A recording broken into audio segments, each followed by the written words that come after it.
केंद्रीय राज्य मंत्री कृष्णपाल गुर्जर मोदी सरकार के 9 साल पूरे होने पर पलवल के विश्राम गृह में प्रेस वार्ता करने पहुंचे, जहां केंद्र सरकार ने 9 साल कैसे जन कल्याण में बीते इस पर चर्चा की।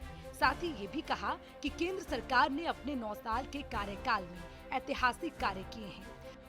प्रधानमंत्री नरेंद्र मोदी के कुशल मार्गदर्शन में बीजेपी सरकार ने देश को आगे ले जाने के लिए एक विजन तैयार किया है, जिसके तहत भारत को सशक्त भारत और श्रेष्ठ भारत बनाया जा सके।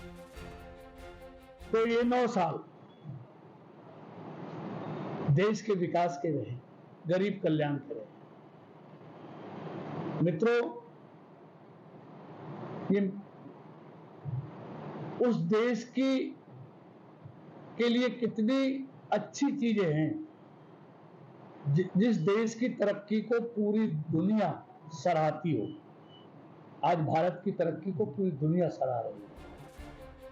केंद्रीय मंत्री ने ये भी कहा कि प्रधानमंत्री नरेंद्र मोदी विश्व भर में भारत की एक अलग पहचान बना रहे हैं।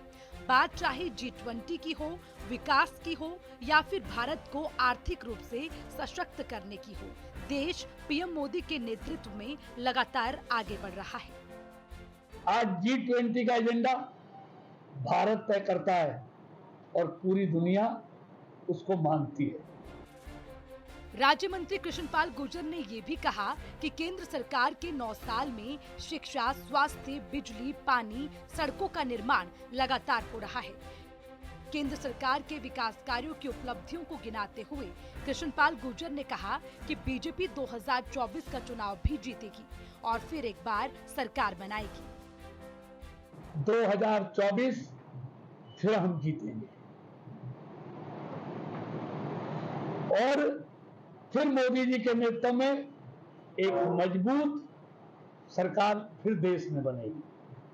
दूसरा मैं कह रहा हूं, क्योंकि विपक्ष की तुलना में हमने इन 9 सालों में बेहतर काम किया है। बहरहाल केंद्रीय राज्य मंत्री कृष्णपाल गुर्जर ने 9 साल में हुए कार्यों को बताया और 2024 में प्रचंड जीत की बात कही। सूर्य समाचार के लिए पलवल से सौरभ वर्मा की रिपोर्ट।